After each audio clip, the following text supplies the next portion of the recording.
Ça. Tout juste pour remercier le Seigneur le Tout-Puissant qui nous a fait quitter du Cameroun, aller dans le pays voisin qu'on appelle le Nigeria et revenir sain et sauf. Pourquoi? Parce que je vous ai toujours dit que l'union fait la force.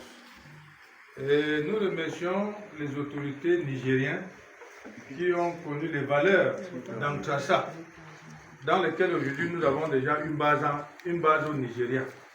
Une très grande base que chacun qui peut arriver au niveau du Nigeria, il peut y avoir l'abri. Et nous remercions le calife. Nous remercions le calife qui, un homme éveillé, est arrivé au Nigeria, il a mis une graine de maïs qui a donné beaucoup d'exécutions. Pourquoi? Parce que quitter au Cameroun, arriver dans un pays où on n'est pas connu, en moins d'une semaine, nous nous sommes retrouvés au moins avec 50 personnes. Donc, c'est une richesse que notre calife a, et nous devons connaître que non, s'il est devant, nous devons continuer à prier qu'il part en avant. Pour dire quoi? Pourquoi? Parce qu'aujourd'hui, il y a des gens, quand ils t'envoient devant, parfois ils mettent les pièges pour que tu tombes. Mais je crois que le calife est entouré aujourd'hui avec des vrais gens, et ceux qui ont des intentions négatives, que cela prie et revient en forme. Pourquoi? Parce que rien que les relations qu'on a eues au Nigeria, et je crois que dans les jours à venir, les appareils vont venir ici. On n'en doit plus aller chercher des appareils ailleurs pour emballer nos produits, pour fabriquer nos comprimés. Et pour vous annoncer, nous on était fiers, vous avez vu le calife, il était accueilli par un ordre, ça dit sur le cheval. Dès qu'on a annoncé qu'Antrassa Cameroun, vraiment, tous les pays sont venus même s'aligner derrière nous pour avoir un nom. C'est pour dire, nous, nos prophètes chez soi, nous devons vraiment faire attention. J'ai toujours dit ici que les réunions que nous faisons, on n'a pas besoin de tout le Cameroun, on a besoin des hommes de qualité, des hommes de valeur, des hommes qui ont de bonnes intentions.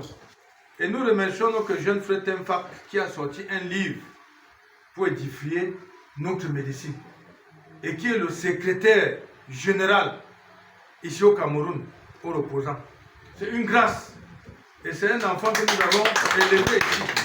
S'il revient aujourd'hui, c'est pour reconnaître les valeurs. Pourquoi? Parce qu'il discute avec les gouverneurs, il discute avec les ministres, il discute avec les sénateurs. Vraiment, c'est une très grâce. Et nous prions Dieu, que ceux qui ont les moyens, on met ça au service de cet enfant, pour lui faire avancer. Pourquoi? Parce qu'il est dans tous les ministères et il avait des gens que nous connaissons, que ceux-là, c'est des gens de grands vestes, de grands boubous, de grandes paroles, mais les poches parfois sont dures. Il y a la rouille. Je pense qu'avec Antrassa, comme il est revenu, nous allons le soutenir et mettre ces documents dans tous nos cliniques pour qu'on prescrit ça aux malades et les médicaments. Et qu'on regarde déjà un plan B dans les assises de charge pour voir comment on doit relancer. Antrassa qui sait, que Dieu nous bénisse, il nous protège et nous donne vraiment ce que nous appelons le vivre ensemble. Et que tous les naturopathes travaillent en synergie. Le rôle qu'on m'a donné commandant des brigades, je pense que je vais lancer mes opérations après le ramadan. Pour dire aux gens, quand on va à l'hôpital, on voit le dentiste, le gastronome. Nous devons travailler aussi comme ça. Et que c'est à moi qui est vide. Je vous donne une semaine. Ceux qui ne viennent pas mettre les remèdes ici seront censurés. Et nous allons relancer un autre nouveau projet parce que il faut se stabiliser à 5 maladies. On n'a plus besoin de trop de tapage dans les télévisions comme les gens nous ont dit. On a besoin de gens qui vont se spécialiser à 2, à 3, à 4 maladies. Donc mettez déjà dans la tête que tous vos cliniques là on va visiter ensemble pour travailler ensemble. Et chacun ne doit plus manquer l'argent pour payer le loyer. Entre ça qui c'est.